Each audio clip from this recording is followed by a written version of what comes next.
Sex is important in any marriage. When a person is married, sex takes on a different meaning than when we are single. It becomes an expression of love, and I'm trying to give him everything he wants, and he, in turn, gives me everything that I want. Well, even in sex, there's give and take. I have to be aware of what makes him comfortable and of what he prefers.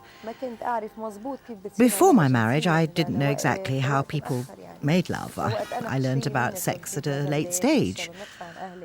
All I knew came from magazines I'd bought secretly without my family knowing. I had to find out on my own. Well, George knocks at the door more often, so to speak, asking us to make love. I think it's normal. I've talked about this with some of my friends, and we agree that a man has more sexual needs than a woman. But the woman, too, initiates many times, and she knocks at the door. It's not only the man who takes the initiative.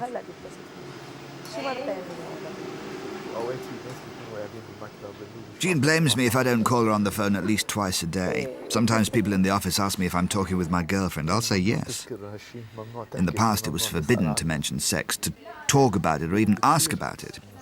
It is natural to feel sexual desires. As long as this desire remains within the marriage, there's no problem. But if the marriage is sexually on the rocks, of course, there will be a problem.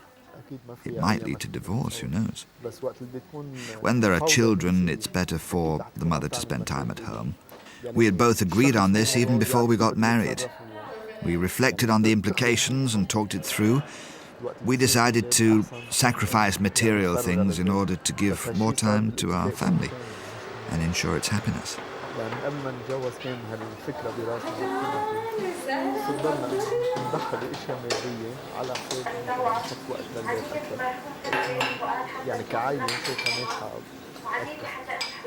We had to choose between this or that. We could opt for a higher standard of living or give priority to the children and the home, which is what we chose to do. I take care of almost everything in the house, but when George returns, he helps me. He does look after the children. I'm a worrier, and George is very calm. He takes things in his stride and he reflects on things. I'm a bit different. I'm inclined to plunge in headlong.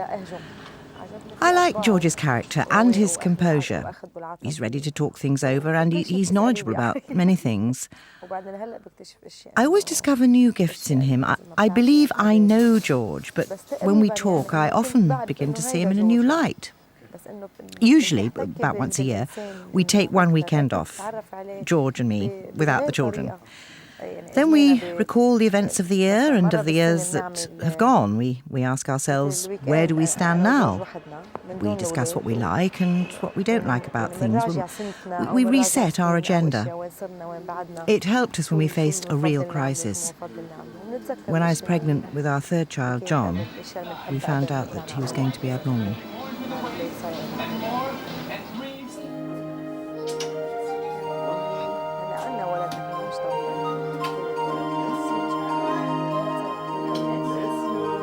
At the beginning, due to the way that the doctor told us about our handicapped child, I began to have doubts. Also, our parents and neighbours thought the same thing. The question was, should Jean continue with the pregnancy?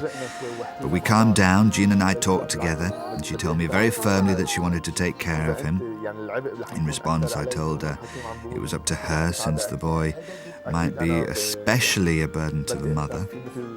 She might have a hard time raising him, but if she accepted the child, then I would help raising him too as my son. We didn't come from 100% similar environments. The discussions we had helped us grow closer to each other. Of course, we differ in character, but this doesn't lead to clashes because we discuss our differences.